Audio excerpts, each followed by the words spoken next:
Shalom, selamat pagi pemirsa dimanapun berada. Seperti biasa, sebelum melakukan aktivitas kita hari ini, kita akan mendengarkan renungan pagi dari Ibu Sitanggang. Sebelum mendengarkan renungan pagi kita pada pagi hari ini, kita sama-sama berdoa.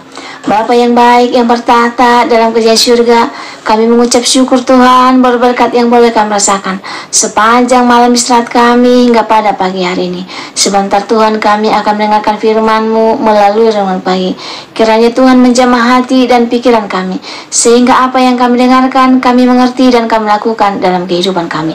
Berkati umat-umat Tuhan yang mendengarkan firman-Mu pada pagi hari ini. Berilah berkat kesehatan, rezeki yang daripada-Mu boleh menjadi bagian mereka. Berkati kami Tuhan sepanjang hari ini, mohon ampun dosa peran kami, karena kami berdoa dalam nama Yesus yang menebus kami dalam dosa. Amin. Sebelum saya melanjutkan renungan pagi kita pada pagi hari ini, saya minta bantuan saudara untuk tekan tombol like dan subscribe. Jangan lupa komen, sehingga saya tahu kalau saudara singgah di YouTube saya dan saya lebih semangat dalam menyampaikan firman Tuhan setiap pagi. Terima kasih, Tuhan memberkati. Judul renungan pagi kita pada pagi hari ini, siapa yang diselamatkan? Ayat intinya saya ambil dari Matius 19 ayat 26.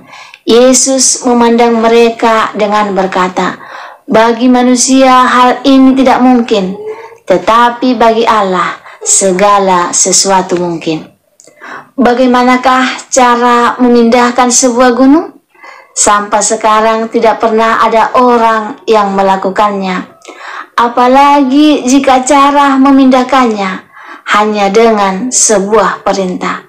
Bagaimana cara memasukkan seekor unta yang tingginya bisa mencapai 2 meter ke lubang jarum yang diameternya sekitar 1 mm?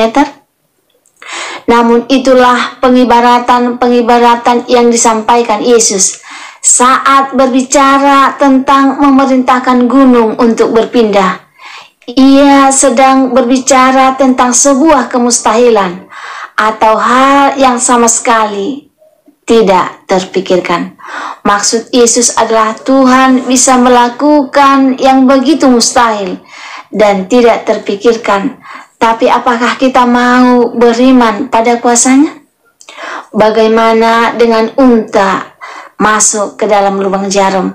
Kita membaca bahwa ini adalah ucapan Yesus setelah ia melihat seorang pemuda kaya memilih batal mengikut Yesus karena enggan menjual hartanya dan membagikannya kepada orang miskin. Perlu diketahui bahwa di masa itu kekayaan dianggap bukti seseorang diberkati Allah.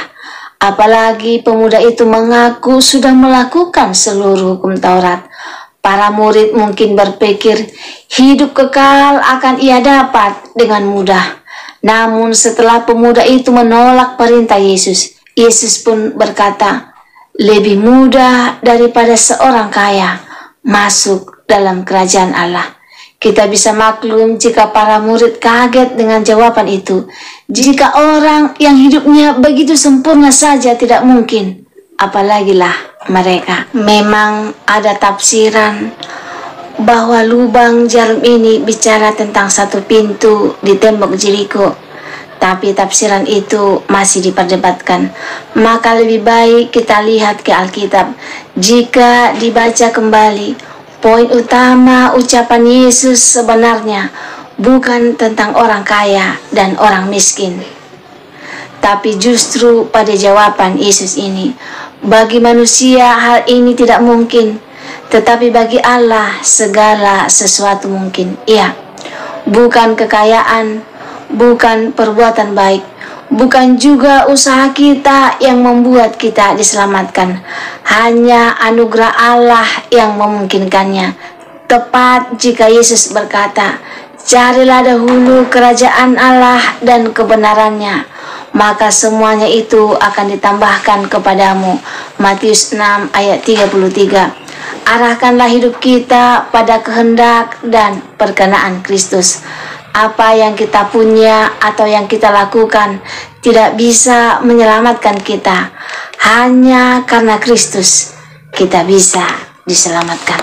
Semoga firman Tuhan pada pagi hari ini dapat menolong kita. Siapa yang dapat menyelamatkan kita? Dan apa yang dapat menyelamatkan kita?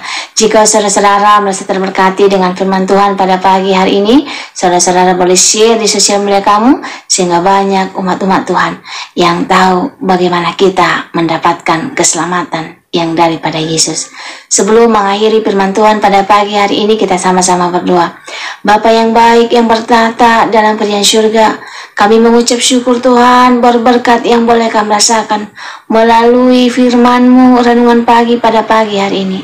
Kiranya Tuhan kami dapat mengerti bagaimana kami memperoleh keselamatan yang daripada-Mu. Hanya karena anugerah Tuhan kami boleh mendapatkan keselamatan, bukan karena usaha kami, bukan karena kekayaan kami, tetapi karena Tuhan. Mohon ampun Tuhan dosa pelanggan kami, sehingga kami layak menerima berkat-Mu dan mendapat keselamatan yang daripada-Mu. Terima kasih Tuhan, dalam nama Yesus kami berdoa dan mengucap syukur. Amin. Terima kasih telah mendengarkan firman Tuhan pada pagi hari ini. Sampai ketemu besok pagi. Terima kasih. Tuhan memberkati.